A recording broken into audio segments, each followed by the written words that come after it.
গত কয়েক ঘন্টা ধরে সামাজিক যোগাযোগ মাধ্যমে ঘুরপাক খাচ্ছে একটি চাঞ্চল্যকর শিরোনাম। বিভিন্ন অনলাইন পোর্টাল ও মূলধারার গণমাধ্যমে এমনভাবে তা ছড়িয়ে দেওয়া হয়েছে যেন ঘটনাটি বাংলাদেশের রাজনীতিতে নতুন কোনো বিস্ফোরণ।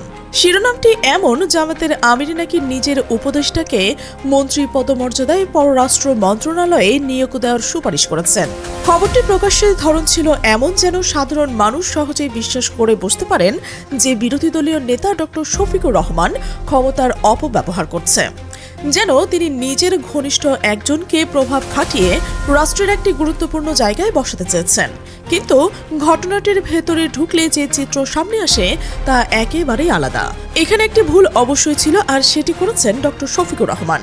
কিন্তু সেটি কি ধরনের ভুল, সেই জায়গায় পৌঁছনের আগে যে বিষয়টি পরিষ্কার করা দরকার তা হলো গণমাধ্যমে যেভাবে খবরটি উপস্থাপন করা হয়েছে তা জামাতের ভাষ্যমতে পুরোপুরি মিথ্যা, বিকৃতি এবং একটি গভীর রাজনৈতিক ষড়যন্ত্রের অংশ। দলটির দাবি যে চিঠিকে কেন্দ্র করে এখন তোলপাড় সেটি আসলে নতুন কোনো ঘটনা নয়। প্রায় 2 সপ্তাহ আগে এই ইস্যুর নিষ্পত্তি হয়েছে। অভিযুক্ত ব্যক্তি মোহাম্মদ মাহমুদুল হাসানকে তখনই দায়িত্ব থেকে অব্যাহতি দেওয়া হয়েছে এবং দলীয়ভাবে তার সঙ্গে সম্পর্ক ছিন্ন করা হয়েছে। একই সঙ্গে জামাতের পক্ষ থেকে নতুন করে পররাষ্ট্র বিষয়ক উপদেষ্টা হিসেবে দায়িত্ব দেওয়া হয়েছে ঢাকা 14 আসনের সংসদ সদস্য এবং শহীদ মীর কাসেম আলীর পুত্র মীর আহমেদ বিন কাসেম আরমানকে। তাহলে প্রশ্ন জাগছে, যে বিষয়টি 2 সপ্তাহ আগে নিষ্পত্তি হয়েছে সেটি এখন হঠাৎ করে কেন সামনে এলো?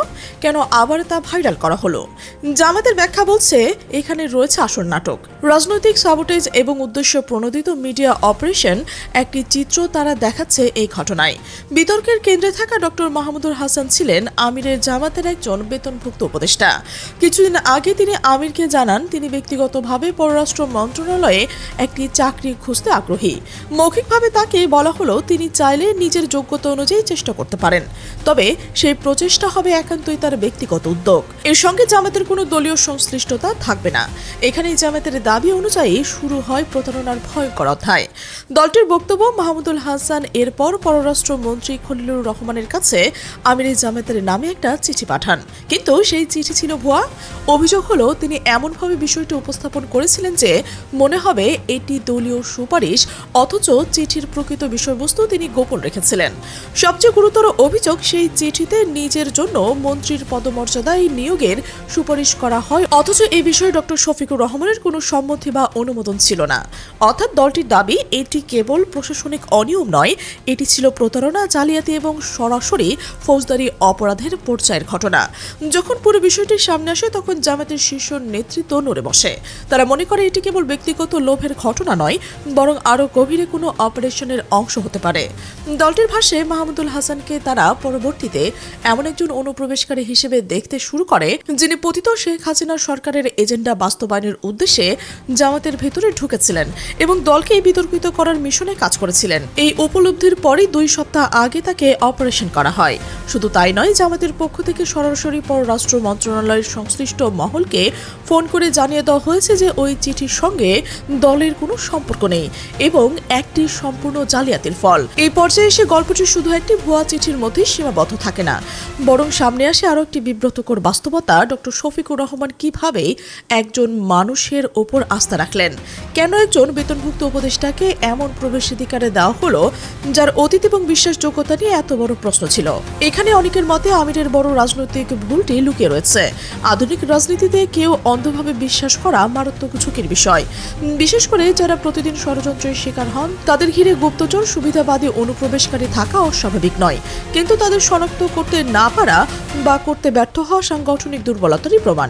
ঘটনার আরও অস্বস্তিকর অংশ হলো জামাতের ভেতরে নাকি অনেকের কাছেই মাহমুদুল হাসানের চরিত্র ও ভূমিকা অজানা ছিল না।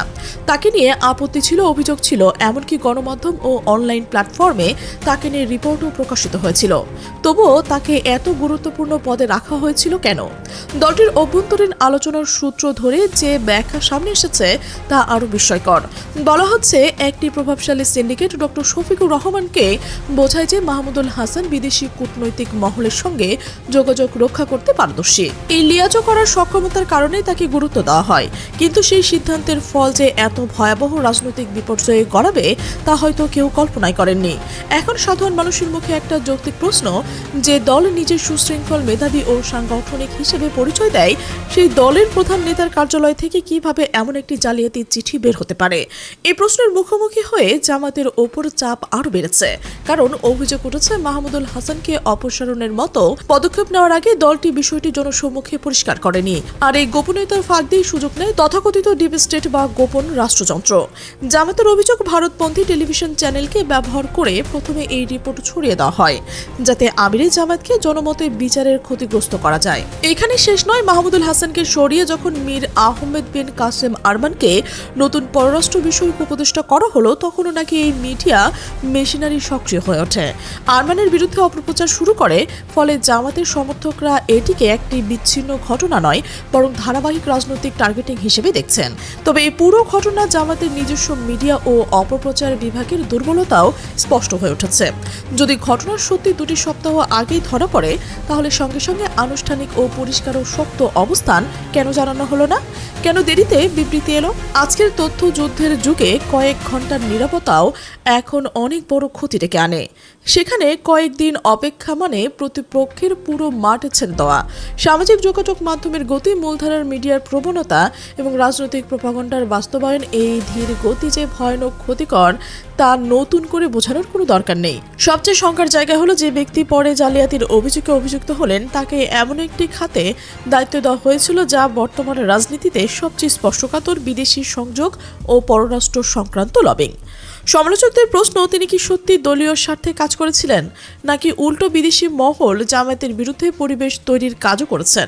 বিষয়টি প্রমাণ সাপেক্ষ হলেও সন্দেহের এই ছায়াটি যথেষ্ট রাজনৈতিক অস্বস্তি